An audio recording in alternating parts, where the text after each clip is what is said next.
My father demanded I pay him back for raising me, so I sent him an itemized bill. Have you ever had someone throw everything they've ever done for you right back in your face? That moment when love suddenly comes with a price tag attached.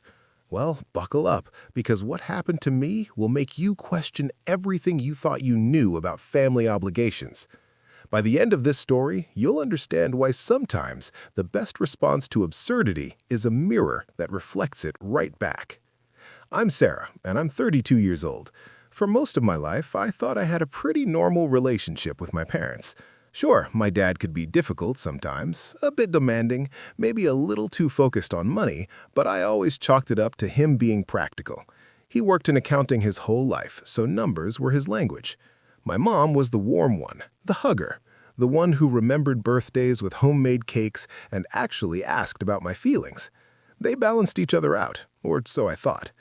Growing up, I was a good kid. I got decent grades, stayed out of trouble, helped around the house. I wasn't perfect, nobody is, but I genuinely tried.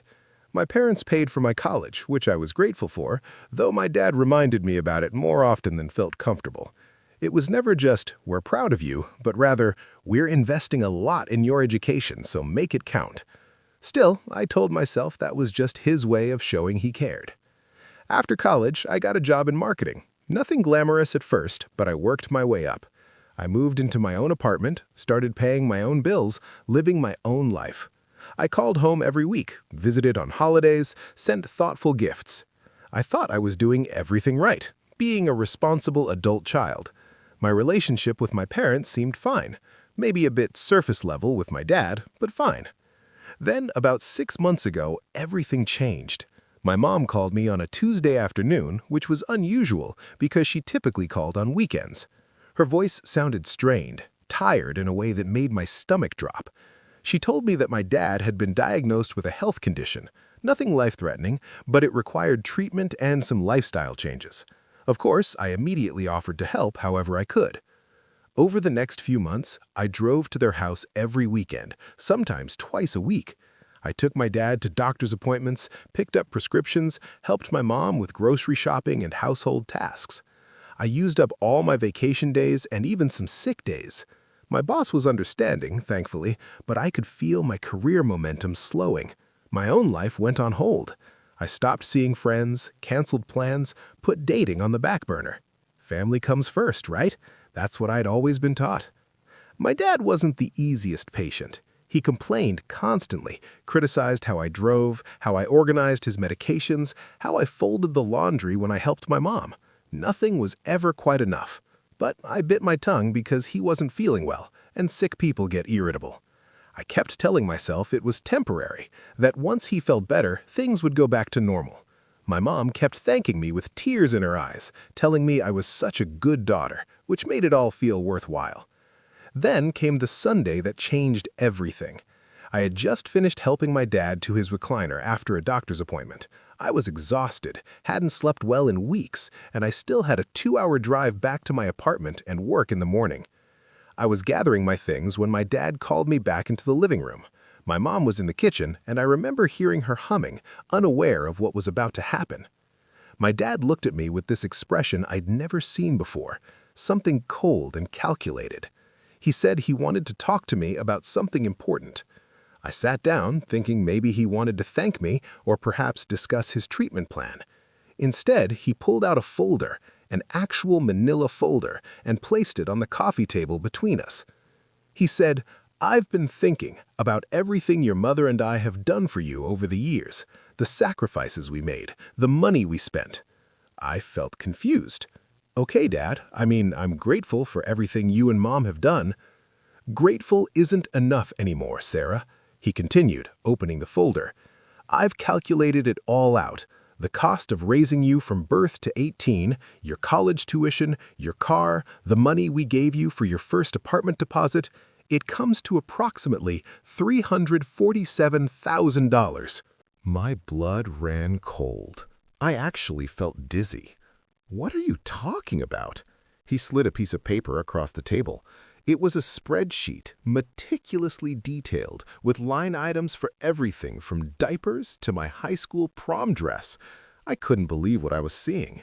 Each row had a description, a date range, and a dollar amount. It was color-coded.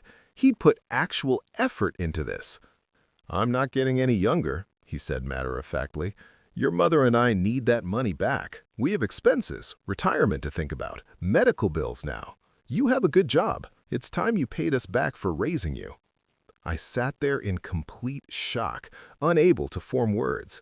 This was my father, the man who was supposed to love me unconditionally, presenting me with a bill for my childhood, for being born, for existing. "You can't be serious," I finally managed to say. "I'm completely serious. I've set up a payment plan. You can pay us back over 10 years, monthly installments. It's all very reasonable." Reasonable. That word echoed in my head. There was nothing reasonable about any of this. I looked toward the kitchen where my mom was still humming, oblivious. "Does Mom know about this?" "We discussed it," he said, though something in his tone made me doubt that was entirely true. I stood up, my legs shaking. "I need to go." "Think about it, Sarah. Family takes care of family. We took care of you, now it's your turn." I drove home crying so hard I had to pull over twice. I felt betrayed, used, reduced to nothing more than a financial transaction. Every childhood memory suddenly felt tainted. Every birthday, every Christmas, every "I love you" now came with a price tag. Had he been calculating costs the whole time? When he taught me to ride a bike, was he thinking about the cost of the bike and the Band-Aids for my scraped knees? For the next week, I barely functioned. I called in sick to work, ignored calls from my dad, and finally answered one from my mom. She sounded confused, said my dad told her we had a disagreement about finances, but that I was being unreasonable. She didn't seem to fully understand what he'd done, or maybe she was in denial. I didn't have the energy to explain it all. I talked to my friends, and they were horrified. One friend suggested I just cut contact and move on, but it wasn't that simple. This was my family, and despite everything, I loved my mom. I was angry at my dad, furious actually, but I also felt this weird obligation still hanging over me. Years of being told to respect your parents, to honor them, to be grateful, had created this mental trap I couldn't escape. Then, my best friend Marcus said something that changed my perspective. We were having coffee, and I was telling him the whole story for maybe the 10th time, still trying to process it. He listened patiently, then asked, "So what are you going to do? Just let him think this is okay?" "I don't know what I can do." "You're a marketing professional, Sarah. You're creative, you're smart. If your dad wants to treat parenting like a business transaction, maybe you should too." That's when the idea hit me. If my dad wanted an itemized bill, I'd give him one, but not the kind he was expecting. I spent the next 3 days working on it. I went through old photos, journals, memories. I made phone calls to relatives, dug through old school records, talked to my mom's sister who has always been more honest about family dynamics than anyone else. What I created wasn't just a response, it was a complete accounting of everything my parents actually received from having a child. I called it an invoice for services rendered. It was professional, detailed, and absolutely merciless. I billed them for every holiday I came home for when I'd rather have traveled with friends. That was worth my time at my current hourly rate, plus emotional labor costs. I charged for every time my dad complained about his coworkers, which I calculated as amateur therapy sessions. Market rate for a therapist multiplied by hours over 32 years came to a significant sum. I invoiced them for the free marketing consultation I'd given my dad when he wanted to sell his boat, for the tech support I'd provided countless times, for being their bragging rights at parties and family gatherings, because every story that started with "my daughter" had enhanced their social standing. I assigned a monetary value to that reputational management. Then I got creative. I added a charge for every time I was expected to hug a relative I didn't know, for every time I had to be quiet because adults were talking, for every "stop crying or I'll give you something to cry about" that taught me to suppress my emotions. I labeled that as psychological services fee for lifelong emotional regulation issues. I charged them for the childhood I'd provided them, Because, let's be honest, that's what children do. They give their parents the experience of parenthood. Without me, they'd just be a couple. I gave them purpose, identity, someone to love and shape. That's priceless, but since we were putting prices on things, I assigned it a value. I included a line item for genetic continuation because I carried their DNA forward into the next generation, ensuring their biological legacy. I looked up what people pay for fertility treatments and used that as a baseline. Every time I'd said, "I love you" in my life, I charged for it. $50 per expression of affection seemed reasonable, considering how much emotional validation they'd received from knowing they had a daughter who loved them. The bill came to just over $1 million. I included detailed footnotes, citations, and even a payment plan option, just like my dad had given me. I made it look professional, printed it on nice paper, and put it in a leather portfolio. Then I added one more page, a cover letter. It read, "Dear Dad, attached, please find my invoice for services rendered throughout my life. I've calculated the fair market value of everything I've provided to you as your child. You'll notice the amount is significantly higher than what you claim to have spent on me. However, I'm willing to call us even under one condition.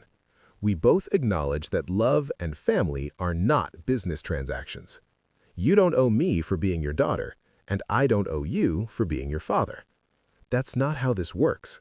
That's not how any of this should work." The following Sunday, I drove to my parents' house. My hands were shaking as I rang the doorbell. My mom answered, surprised to see me since I hadn't visited in 2 weeks. My dad was in his usual spot, the recliner, watching television. "Hi, sweetie," my mom said, pulling me into a hug. "I'm so glad you're here. Your father's been grumpy all week."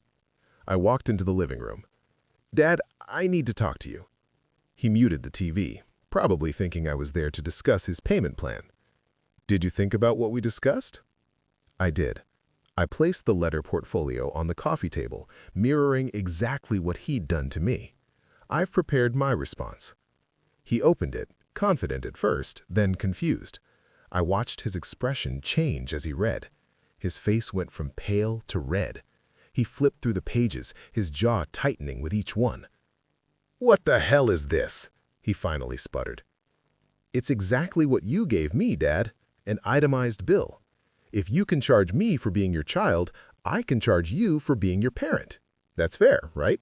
Isn't that what you wanted? To make this all about money?"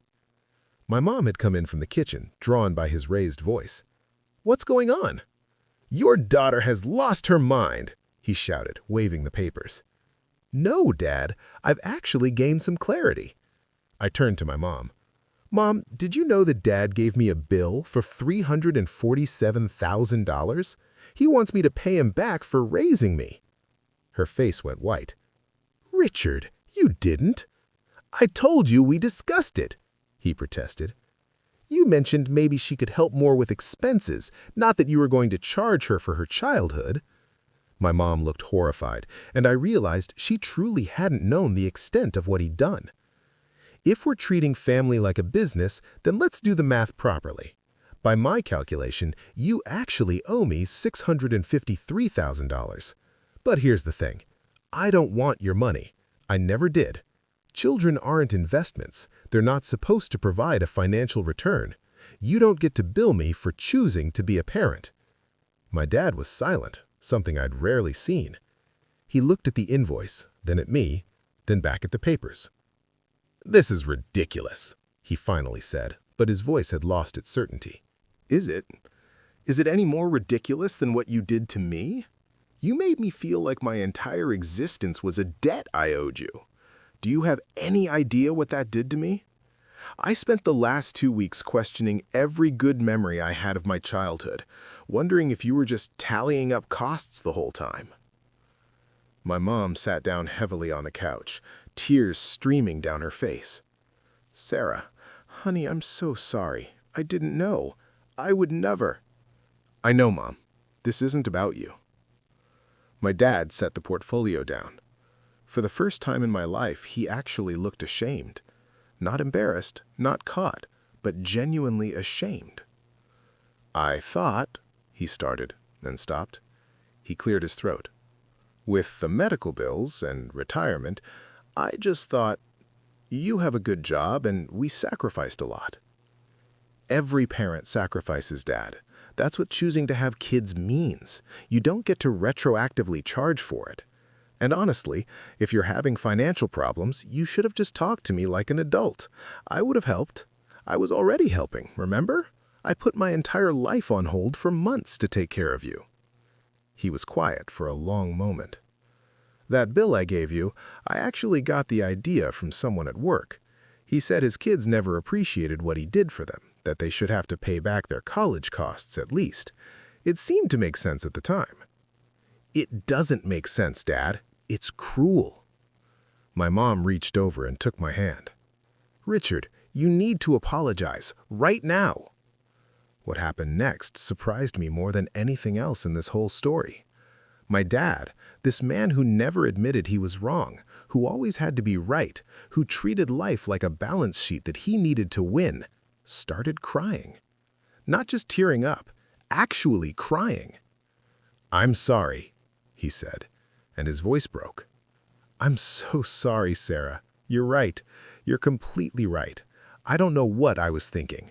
I've been scared. About money, about getting older, about being a burden, and I took it out on you in the worst way possible. I sat down, overwhelmed. I'd prepared for a fight, for denial, for him to double down. I hadn't prepared for this, for actual remorse. I love you, he continued. That's not a transaction. It never was. I was just being a scared, stupid old man who forgot what actually matters. We all sat there crying, the three of us, for different reasons, but together nonetheless. Eventually, my mom made tea, because that's what she does when emotions run high. We talked for hours that day. Really talked, in a way we maybe never had before. My dad admitted he'd been feeling worthless since his diagnosis, like he was becoming a burden, and somewhere in his twisted logic, he thought if he reframed it as a business transaction, he'd feel more in control. He apologized over and over, tore up his bill, and asked me to tear up mine. I did, though not before taking a photo of it for myself, a reminder of what I'd learned about self-worth and boundaries. He agreed to see a therapist, which was huge for him. My mom admitted she'd been enabling his difficult behavior for years because it was easier than confronting it. We all agreed to family counseling, to work on actually communicating instead of just coexisting. Things didn't magically get perfect overnight. My dad still has his moments, times when his accounting brain tries to calculate fairness in relationships. But now when he starts, my mom or I call him out and he catches himself. He's learning that some things can't be measured in spreadsheets. I still help my parents, but now I have boundaries. I don't drop everything constantly. I say no when I need to. And surprisingly, our relationship is actually better for it. More honest, more real. The whole experience taught me something valuable. Sometimes the only way to show someone how absurd their behavior is to mirror it back to them. My dad needed to see his logic taken to its natural conclusion to understand how damaging it was. That invoice I created wasn't really about the money or the revenge. It was about holding up a mirror and saying, look at what you're actually doing here. I keep that photo of my invoice on my phone. Sometimes when I'm dealing with difficult people who try to make me feel like I owe them something for basic human decency, I look at it and remember, I don't owe anyone an apology for existing. None of us do. Family should be built on love, not ledgers. The moment you start keeping score, everyone loses. My dad learned that lesson the hard way, but he learned it. And in a weird way, that ridiculous bill he gave me led to us having a more authentic relationship than we ever had before. So if you're dealing with someone who treats your relationship like a balance sheet, someone who reminds you of everything they've ever done for you as if it's a debt to be repaid, remember this story. Remember that you have the right to set boundaries, to call out toxic behavior, even with family, especially with family. And if they hand you a bill, well, you can always send them one right back. Just make sure yours is itemized.